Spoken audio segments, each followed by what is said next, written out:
আমি কোন পথে যে চলি, কোন কথা যে বলি, তোমায় সামনে পেয়েও খুঁজে বেড়াই মনের চোরা গলি। নমস্কার। 1 মাস পর ফিরে এলাম আপনাদের সামনে। 1 মাস জেল বন্দি অবস্থায় 10 দিন কাটিয়ে তারপরে আদালতের নির্দেশে আরো 20 দিন অপেক্ষা করে ফিরে এলাম আবার বিরতির পর আপনাদের সামনে। 1 মাসের বিরতি। যারা আমাদের সঙ্গে থেকেছেন, আমাদের খোঁজ খবর নিয়েছেন, প্রত্যেককে ধন্যবাদ। ধন্যবাদ ডাক্তার অরিন্দম বিশ্বাসকে, যিনি আমাদের তার প্রচণ্ড ব্যস্ততার মধ্যে থেকেও চ্যানেলটি যাতে বন্ধ না হয়ে যায় তার জন্য মাঝে মাঝেই আপনাদের সামনে এসেছেন। তার কাছে কৃতজ্ঞ আমরা, কৃতজ্ঞ যারা আমাদের খোঁজ খবর নিয়েছেন। অনেকেই আমাকে ফোন করতে চাইছেন, ফোনে পাচ্ছেন না, কারণ আমার ফোনটা পুলিশ সিজ করেছে, তারা ফরেন্সিকে পাঠিয়েছে। সেই নাম্বারটা আপাতত আমি ব্যবহার করতে পারছি না। নতুন কোনো নাম্বার আমি নিলে আপনাদেরকে নিশ্চয়ই জানিয়ে দেব। ততদিন আপনাদের সাথে আমার যোগাযোগ এই ইউটিউবের মধ্যেই থাকবে। আপনারা কমেন্ট করে আমাদেরকে জানাতে পারেন কি ভাবছেন না ভাবছেন। দেখুন, জেলের বন্দি দশা নিয়ে তো কাটাবো, কেন জেল হলো বা কি কারণে আমি জেলে গেলাম, অপরাধটা কি, বিচার কি হলো, সবটাই জানাবো। কিন্তু যেহেতু এখনো বিষয়টি বিচারাধীন এবং আমি জামিনে মুক্ত, তাই বিচার সম্পূর্ণ হওয়ার আগে এই বিষয়ে আলোচনা করা যায় না, তাই করছিও না। কিন্তু যে বিষয়টা আলোচনা না করলেই নয়, সেটা হচ্ছে কোন কথা বলি, কোন পথে চলি। অনেকেই ভাবছেন যে আমরা হয়তো পথ ঘুরিয়ে অন্য পথ ধরবো, কিন্তু না। বাংলার পক্ষে, বাঙালির পক্ষে আমরা যেভাবে চিরকাল ছিলাম সেভাবেই চিরকাল থাকবো। কোনো রাজনৈতিক আঙিনায় পা দেওয়ার বিন্দুমাত্র ইচ্ছে আমাদের আগেও ছিল না, আজও নেই, ভবিষ্যতেও থাকবে না। আমাদের কাজ, মিডিয়ার কাজ, সরকারের কাছে আয়না হিসেবে নিজেদেরকে তুলে ধরা। সরকারের কাছে আয়না হিসেবে তুলে ধরতে গেলে আপনাদের কথা সরকারের সামনে তুলে ধরতে হয়। আমরা আগেও বারবার এইরকম প্রশ্ন বা আপনাদের কথা তুলে ধরেছি, আজও কিন্তু সেই কথাই তুলে ধরব। তার আগে আমি আপনাদের এক রাজার গল্প বলি। এক রাজা ছিল, সে রাজার বিরাট নাম ডাক, বিরাট প্রতিপত্তি, আশেপাশের রাজ্য জুড়ে তার বিশাল খ্যাতি। একদিন রাজার কাছে এক প্রায় ভিখিরির মতন অবস্থা এক ভদ্রলোক এলেন, এসে রাজাকে একটা আয়না উপহার দিলেন। আমি যে গল্পটা বলছি, এই গল্পটা আমার নয়, এটা শেখর সুমনের গল্প। তো আয়না উপহার দিতে রাজা আয়নার দিকে তাকালেন, তাকিয়ে দেখলেন রাজার যেসব ভুল বিষয় তিনি নির্বাচন করেছেন বা ভুল পথে চলছেন, সেই বিষয়গুলো একের পর এক স্ক্রল করে উঠে যাচ্ছে। রাজা রেগে গেলেন, তার এত ভুলভাল বিষয় আছে তা তিনি জানতেনই না। স্তাবকদের স্তাবকতার আড়ালে সব ঢাকা পড়ে যাচ্ছিল। রাজা আয়নাটাকে ছুঁড়ে ফেললেন। ছুঁড়ে ফেলতে আয়নাটা টুকরো টুকরো হয়ে গেল, এবং টুকরো টুকরো হয়ে যাওয়ার পর রাজা অবাকভাবে তাকিয়ে দেখলেন প্রত্যেকটি টুকরো রাজার সেই ত্রুটিগুলো তুলে ধরছে, অর্থাৎ প্রত্যেকটা টুকরো রাজার ত্রুটিগুলো তুলে আনছে সামনে। রাজা ভয় পেয়ে গেলেন। রাজা ভাবলেন, এই রে, আগে তো আমি একা দেখছিলাম, এখন তো সবাই দেখবে, সহস্র টুকরো হয়ে গিয়েছে। তাই রাজা নির্দেশ দিলেন যে আয়না দেখাই বন্ধ, আয়না আর দেখা যাবে না রাজ্যের কেউ। যদি সেই ভিক্ষুক লোকটি আরো এইরকম আয়না লোকের কাছে দিতে থাকে, তাহলে রাজার বদনাম হবে। রাজা নিষেধাজ্ঞা জারি করলেন যে আয়নাই আর দেখা যাবে না। সারা রাজ্যে আয়না নিষিদ্ধ হয়ে গেল, এবং যারাই আয়না দেখবে তারাই কিন্তু তাদের জেল হবে, শাস্তি হবে। কিন্তু আমরা যে আয়না আপনাদের সামনে প্রতিদিন তুলে আনতাম 1 মাস আগে পর্যন্ত, সে আয়না কিন্তু চালু থাকবে, সেই আয়না দেখানোর কাজ আমাদের চালু থাকবে। কিন্তু আজকে আমরা অনেকগুলো বিষয়, তো 1 মাসে বহু বিষয় আছে যা আলোচনা করা হয়নি।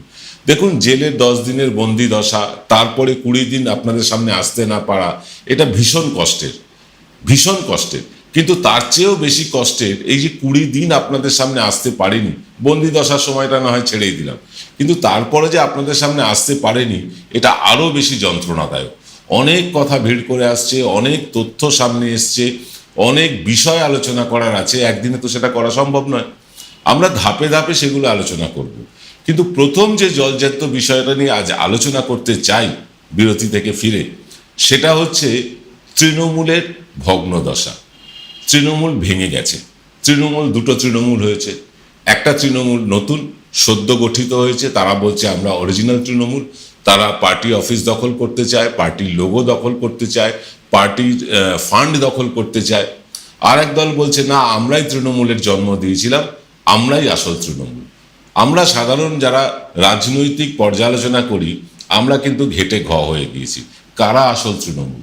নির্বাচিত তৃণমূলের প্রতীকে নির্বাচিত যারা, তারা তৃণমূল আসল, নাকি যিনি তৃণমূলের জন্ম দিয়েছেন, যার হাত ধরে তৃণমূল সৃষ্টি, তারাই তৃণমূলের আসল মালিক? এটা নিয়ে কিন্তু সমস্যা আছে। আদালত পর্যন্ত মামলা গড়িয়েছে, আমরা কি হবে জানি না। তবে একটা আশ্চর্য জিনিস দেখলাম, যে এই যে নতুন তৃণমূল বা যারা এই সদ্য সদ্য তৃণমূল বলে নিজেদের দাবি করছেন, মানে তাদের রাজ্যের যে শাখা, রাজ্য শাখা বলছে যে আমরা পশ্চিমবঙ্গে ভারতীয় জনতা পার্টির যে সরকার, তার বিরোধিতা করব, মাননীয় মুখ্যমন্ত্রী শুভেন্দু অধিকারীর বিরোধিতা করব, তারা বলছেন। আবার দিল্লির যারা তৃণমূল হয়েছেন, তারা বলছেন না, আমরা এনডিএকে, অর্থাৎ বিজেপির যে সরকার চলছে এনডিএ, সেই এনডিএকেই সমর্থন করব। তাহলে বিষয়টা দাঁড়ালো কি? একদল তৃণমূল তারা এনডিএকে সমর্থন করবে, আর একদল বলছে না, আমরা বিজেপিকে বিরোধিতা করব। তো তৃণমূলের সমর্থকেরা তো একেবারে আমার মতোই অবস্থা, আপনার মতোই অবস্থা, তারা কি করবে? তবে আমরা যেটা কথা বলে জেনেছি, যে 20 দিন আমি বাড়িতেই বসেছিলাম, বাড়িতে তো শুধু এমনি বসে থাকিনি, আমি নিশ্চয়ই তথ্য সংগ্রহ করেছি, অনেক মানুষের সাথে কথা বলেছি। সেখান থেকে যেটা বুঝতে পেরেছি, আসল তৃণমূল হলো তৃণমূলের কর্মীরা, যারা তৃণমূলটা রক্ত ঘাম দিয়ে করেছেন, এবং তৃণমূলের জন্মলগ্ন থেকে, কেন তৃণমূল ক্ষমতায় আসার পরেও যারা এসছেন, তারা তৃণমূল বলতে একটাই চেনেন, সেটা হচ্ছে মমতা বন্দ্যোপাধ্যায়। কর্মীদের কথা, কর্মীদের কাছে তারা প্রতীক থাকলো কি না থাকলো, দলের ফান্ড থাকলো কি না থাকলো, অফিস কারা দখল করলো, এটা নিয়ে বিন্দু মাত্র মাথা ব্যথা নেই। মাথা ব্যথা নেই এই কারণে, তারা জানেন মমতা বন্দ্যোপাধ্যায় যেদিকে আছেন, তারা সেদিকে থাকবেন। এর মধ্যে সমস্ত নাটের গুরু হচ্ছে, সমস্ত ঘটনার নাটের গুরু হচ্ছে নাকি অভিষেক বন্দ্যোপাধ্যায়। অভিষেক বন্দ্যোপাধ্যায়কে তাড়িয়ে দিলেই সব নাকি ঠিক হয়ে যেত। না, ঠিক হতো না। আমি অনেক, যারা নতুন তৃণমূল হয়েছে সেরকম অনেক জনপ্রতিনিধির সাথে কথা বলেছি, তারা বলছেন যে যদি অভিষেককে সরিয়েও দেওয়া হতো তৃণমূল থেকে, তারপরেও কিন্তু তারা বিজেপিকেই সমর্থন করতেন। ভেবে দেখুন বিষয়টা। কারণ এই তৃণমূলে নাকি আর থাকা যাচ্ছে না, এত চোর গুন্ডা বদমাইশ ভরে গেছে তৃণমূলে, সেখানে আর নাকি থাকা যাচ্ছে না। অথচ দেখুন, যারা এই কথা বলছেন তাদের মধ্যে অনেকেই নানা অভিযোগে অভিযুক্ত। ববি হাকিম থেকে শুরু করে ঋতব্রত বন্দ্যোপাধ্যায়, কে নয়, কাকলি ঘোষ দস্তিদার, তারা প্রত্যেকেই কোনো না কোনো দোষে দুষ্ট। তারা বলছেন চোর ডাকাতে ভরে গিয়েছে বলে তৃণমূল ছাড়লাম, বা মমতা বন্দ্যোপাধ্যায়কে ছাড়লাম। আসলে মমতা বন্দ্যোপাধ্যায়ের বিরুদ্ধে আজ পর্যন্ত কোনো তদন্তেই কিচ্ছু বেরোয়নি। অনেকেই অনেক চেষ্টা করেছেন, তাকে হত্যার চেষ্টা হয়েছে, তাকে বারবার মারা হয়েছে, তিনি লড়াই করে সংগ্রাম করে নিজেকে প্রতিষ্ঠা করেছেন, নিজের দলকে প্রতিষ্ঠা করেছেন। তিনি কংগ্রেসকে, মানে নিজেকে কংগ্রেস বলে দাবি করেননি, নিজে তৃণমূল কংগ্রেস গঠন করে তার সর্বময় কর্তৃত্ব তার হাতে ছিল, আছেও। এবার ঘটনা হচ্ছে যে এই যে নতুন তৃণমূল, তাদের মধ্যে যারা দিল্লিতে আছেন সাংসদ, তারা বলছেন আমরা এনডিএকে সমর্থন করব, রাজ্যের উন্নয়নে এনডিএকে আরও বেশি সাহায্য করব যাতে রাজ্যের উন্নয়নটা হয়। আর কলকাতার যারা তৃণমূল বা পশ্চিমবঙ্গের যারা তৃণমূল বলে নিজেদেরকে দাবি করছেন এখন, সেই ঋতব্রত বন্দ্যোপাধ্যায়রা বলছেন যে না, আমরা বিজেপির বিরোধিতা করব। তাহলে বিষয়টা কি দাঁড়ালো? বিষয়টা এটা দাঁড়ালো, এই যে নতুন তৃণমূল, তারাই দুটো ভাগে বিভক্ত হয়ে গেছে। তারা বুঝতে পারছেন না যে তারা কোন পথে যাবে। আমি যেমন বুঝতে পারছি না যে কোন পথে চলবো, কি কথা বলবো, কোন কথা বললে আর জেল হবে না, কোন কথা বললে আমি সরকারের চোখে মানে দোষী প্রমাণিত হব না, বা সরকারের মানে লাল চোখ আমার দিকে তাকাবে না। আমি যেমন ঘেটে আছি, তেমনি কিন্তু তৃণমূলের যারা নির্বাচিত বিধায়ক সাংসদ, তারাও ঘেটে আছেন। আমি বুঝতে পারছি না যে এই নতুন তৃণমূল গঠন করার দরকারটা কি হলো। তারা তাদের দাবি, তাদের অসুবিধে সবটাই তো তৃণমূল নেত্রীকে বলতে পারতেন। হয়তো কর্মীরা তৃণমূল নেত্রীর কাছে পৌঁছতে পারতেন না, কিন্তু এখন সেটাও পারছেন। যাই হোক, তারা তো তৃণমূল নেত্রীকে বলতে পারতেন যে আপনি অভিষেককে সাইডলাইনে পাঠিয়ে দিন, আমরা তৃণমূলটা ভালো করে করতে চাই। সে কথা কেউ একজনও বলেননি নেত্রীর কাছে। হঠাৎ করে সিপিএম থেকে বহিষ্কৃত একজন নেতা তিনি তৃণমূলে এলেন, তৃণমূলেও বহিষ্কৃত হলেন, তারপর তিনি রিভেঞ্জ নেওয়ার জন্য তৃণমূলকে ভাঙানোর কাজ শুরু করলেন এবং তার সাথে মানে সঙ্গ দিলেন বেশ কিছু পুরনো তৃণমূলী, ববি হাকিম, অরূপ রায়, চন্দ্রিমা ভট্টাচার্য, কে নয়, তারা অনেকেই এই নতুন তৃণমূলের নাম লেখালেন। তারা বুঝতে পারলেন যে মমতা বন্দ্যোপাধ্যায়ের যা বয়স হয়েছে তাতে লড়াই করে আর ফিরে আসা সম্ভব না, তাই নতুন তৃণমূল গঠন করে আগামী 5 বছর পর তারাই কিন্তু বিজেপিকে আসল টক্কর দিতে পারবে। কিন্তু বাস্তব কি বলছে? বাস্তব যেটা বলছে সেটাই বলতে আসবো আপনাদের কাছে, কিন্তু তার আগে নিয়ে নিতে হবে ছোট্ট একটা বিরতি। আমরা আমাদের বিজ্ঞাপনদাতারা অনেকেই আমাদের থেকে মুখ ফিরিয়েছেন, কিন্তু তারপরেও মাত্র 2 জন বিজ্ঞাপনদাতা আমাদের সাথে আছেন। আমরা তাদের বিজ্ঞাপনটা না দেখালে আমাদের চ্যানেলটাও চলবে না। আর আপনারা যে আমাদের আর্থিক সাহায্য পাঠান, সেই আর্থিক সাহায্য না পাঠালে আমাদের পক্ষে ঘুরে দাঁড়ানো সত্যিই একেবারে অসম্ভব। যারা যেভাবে আর্থিক সাহায্য পাঠাচ্ছিলেন তারা ফোন পেতে, শুধুমাত্র ফোন পেতে সেই আর্থিক সাহায্য পাঠাতে পারেন, তাতে আমরা সমৃদ্ধ হব, আমাদের চ্যানেল সমৃদ্ধ হবে, আমরা চ্যানেলটাকে চালাতে পারবো। যাই হোক, ফিরে আসছি ছোট্ট একটা বিরতির পর। জয়গুরু রত্নভান্ডার জ্যোতিষ চেম্বার, এখানে গোল্ড মেডেলিস্ট জ্যোতিষী বসেন। হাই কোয়ালিটির আসল গ্রহরত্ন সবচেয়ে কম দামে এখানে পাওয়া যায়। স্থান বেলঘড়িয়া, রানী পার্ক, বটতলা, 2 নম্বর রেলগেটের নিকটে। 9681345722 এবং 9007778922। Padmalaya Group, where moments are made permanent, one of the most premium and trusted real estate company of Kolkata, carrying legacies since 1982. Quality, honesty, trust. Padmalaya Group. Call 983-00-48333. Visit us www.padmalayagroup.in. 1 মাস বিরতি থেকে ফিরে আসার পর সাবলীলভাবে আগের মতন অনুষ্ঠান করা প্রায় অসম্ভব, কারণ এই সড়গড় হতেও একটু সময় লাগে। তাই হয়তো আজকে আমার কথা আপনাদেরকে অনেকেই বিভ্রান্ত হবেন। সত্যি আমরাও বিভ্রান্ত। আমরা যারা সংবাদ মাধ্যমে আছি আমরা বুঝতে পারছি না যে কোন তৃণমূল আসল তৃণমূল। দিল্লির তৃণমূল যারা এনডিএকে সমর্থন করবে সেই তৃণমূল, ঋতব্রতর তৃণমূল যারা এখানে এনডিএর বিরোধিতা করবে, নাকি মমতা বন্দ্যোপাধ্যায়ের তৃণমূল, আমরাও কিন্তু বুঝতে পারছি না। এই বুঝতে না পারার জন্য তৃণমূলের কর্মীরাও খানিকটা বিভ্রান্ত, এবং বিভ্রান্ত হলেও বহু কর্মীর সাথে কথা বললাম গত 20 দিনে, বহু নেতাদের সাথে কথা বললাম, মানে আমি বলছি ব্লক স্তর বা জেলা স্তর বা আপনার বুথ স্তরের কর্মীদের সাথে কথা বললাম, তারা কিন্তু তৃণমূল বলতে একটাই চেনেন, সেটা হচ্ছে মমতা বন্দ্যোপাধ্যায়। এই যে যদি এই মুহূর্তে আরও একবার নির্বাচন হয়, এই যে যারা এখন নতুন তৃণমূল হয়েছেন তাদের একজনও জিততে পারবেন বলে মনে হয় না। এবং আপনি লক্ষ্য করে দেখুন, এই যে নতুন তৃণমূল যারা ঋতব্রত তৃণমূল নিজেদেরকে বলছেন যে তারা এখনো পর্যন্ত তাদের কর্মীদের কাছে যেতে পর্যন্ত পারছেন না। যেভাবে ডিম থেরাপি শুরু হয়েছে তাতে তো তৃণমূলের লোকজন আক্রান্ত হচ্ছেই, কিন্তু এই ডিম থেরাপির যতই হাইকোর্ট বা পুলিশ বারণ করুক বা বাধা দিক, তারপরেও এই নতুন তৃণমূল যারা হয়েছেন তারা কর্মীদের কাছে যেতে পারছেন না। গাড়িতেও যাচ্ছেন মুখ ঢেকে, কালো কাঁচের গাড়িতে যাচ্ছেন, যাদের কালো কাঁচ নেই তারা মুখ ঢেকে যাচ্ছেন। কি এমন অবস্থা হলো যে কর্মীদের কাছ থেকে দূরে সরে যেতে হচ্ছে এই জনপ্রতিনিধিদের, যাদের ঘাম রক্ত জল করার ফলে তারা জিতেছিলেন, তাদের কাছেই যেতে ভয় পাচ্ছেন। এমন কি হলো, কর্মীরাই সেই সব জনপ্রতিনিধিদের গলা ছবিতে জুতোর মালা পরাচ্ছেন। এমন কি হলো যে নতুন তৃণমূল যারা, ঋতব্রত তৃণমূল যারা, তারা একটা কর্মী সভা পর্যন্ত করতে পারছেন না। মমতা বন্দ্যোপাধ্যায় প্রতিদিন তার বাড়িতে কর্মী সভা করছেন, কর্মীদের ডেকে কথা বলছেন, বিভিন্ন জেলা থেকে কর্মীরা তার কাছে পৌঁছচ্ছেন, তার কাছ থেকে বার্তা নিয়ে যাচ্ছেন কি করতে হবে সেরকম পরামর্শ নিচ্ছেন।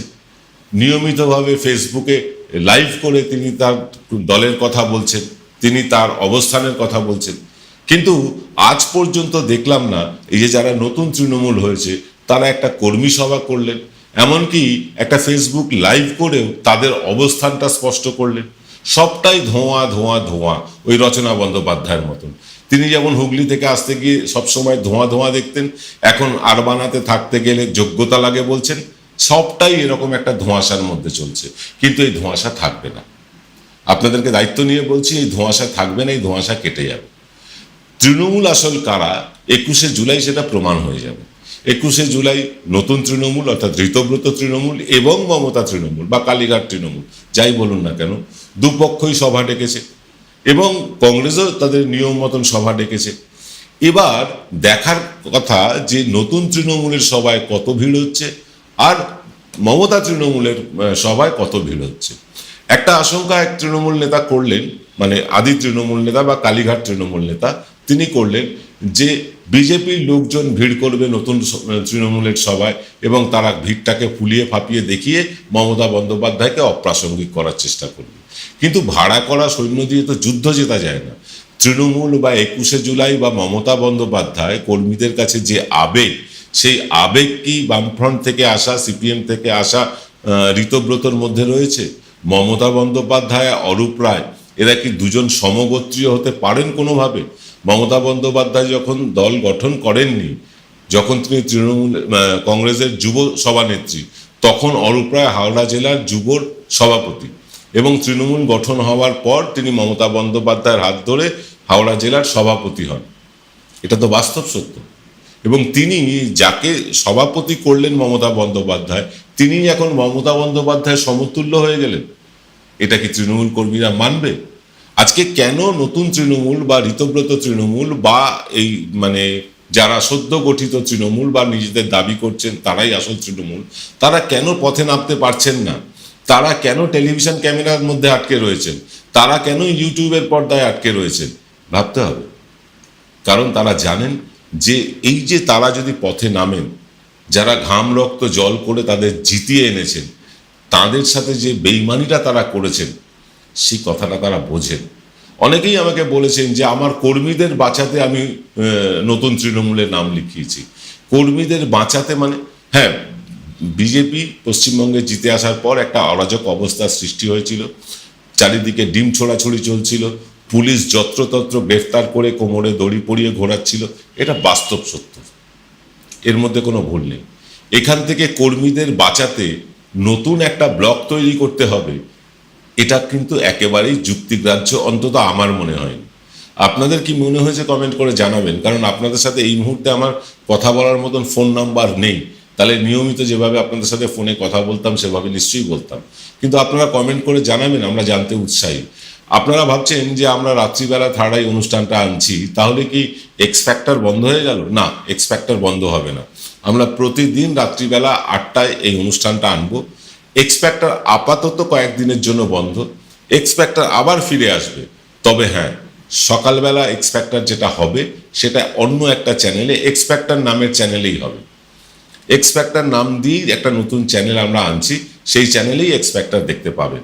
তবে কয়েকদিন সময় লাগবে, আমাদেরও ধাতস্থ হতে সময় লাগছে, কারণ আমাদের যে সহকর্মীরা কাজ করতেন তাদের অনেকেই অব্যাহতি নিয়েছেন আমাদের কাছ থেকে। ম্যান পাওয়ার আপাতত খুবই কম, তার মধ্যেও অনুষ্ঠান করতে হচ্ছে। আমরা করে যাব অনুষ্ঠান, আমরা থামবো না, আমাদের কণ্ঠরোধ করা যাবে না। আমাদের জেলে পুরে দিলেও, আমাদের 10 দিনের জেল কেন, 10 বছরের জেল হলেও এনকে ডিজিটালটা বন্ধ হবে না। ওই অরিন্দম বিশ্বাসদের মতন কিছু মহানুভব মানুষ আছেন যারা কিন্তু এনকে ডিজিটালকে চালিয়ে নিয়ে যাবেন, এবং বহু মানুষ আছেন যারা আমাদের সাথে ছিলেন, তারা অবস্থান বদলে নিয়েছেন, তাদের অবস্থান বদলে গিয়েছে, তারা কেউ কম্প্রোমাইজ করতে চাইছেন, আমরা তাদেরকে সরিয়ে দিয়েছি। আমরা তাদেরকে সরিয়ে আমরা এমন একটা অবস্থান নিয়েছি যে অবস্থানে আগে ছিলাম। সরকারের প্রত্যেকটি কাজের সমালোচনা আমরা করব, সরকারের প্রত্যেকটি ভালো কাজের আমরা প্রশংসা করব, সরকারের যে ভালো উন্নয়নমূলক প্রকল্প তার প্রচার করব, কিন্তু সেই প্রকল্পে যদি দুর্নীতি হয় সেটা নিয়েও কিন্তু চুপ করে থাকবো না। এই হচ্ছে আমাদের স্ট্যান্ড, এবং বাংলা বাঙালির পক্ষে যেভাবে আমরা কথা বলতাম সেভাবেই কথা বলে যাব। আজকের অনুষ্ঠান আর দীর্ঘায়িত করছি না, সকলে ভালো থাকবেন। আর একটা ছোট্ট অনুরোধ করে আপনাদের কাছে এই অনুষ্ঠানটা শেষ করব। যেহেতু 1 মাস পরে এলাম, বহু মানুষ জানেনই না যে আমরা আবার অনুষ্ঠান শুরু করেছি, তাই এই অনুষ্ঠানে নিচে যে একটা তীর চিহ্ন আছে ডান দিকে ঘোরানো, সেইটায় ক্লিক করলে আপনি কপি অপশানটা পাবেন বা শেয়ার অপশানটা পাবেন। সেই শেয়ার অপশানে গিয়ে কপি করে এটা আপনি বিভিন্ন হোয়াটসঅ্যাপ গ্রুপে বা সোশ্যাল মিডিয়া বিভিন্ন প্রোফাইল পেজে যদি দিয়ে দেন, তাহলে বহু মানুষ জানতে পারবেন যে এনকে ডিজিটাল আরও একবার নতুন করে শুরু হয়েছে, এবং আপনাদের এইটুকু সাহায্য আমরা প্রার্থনা করি।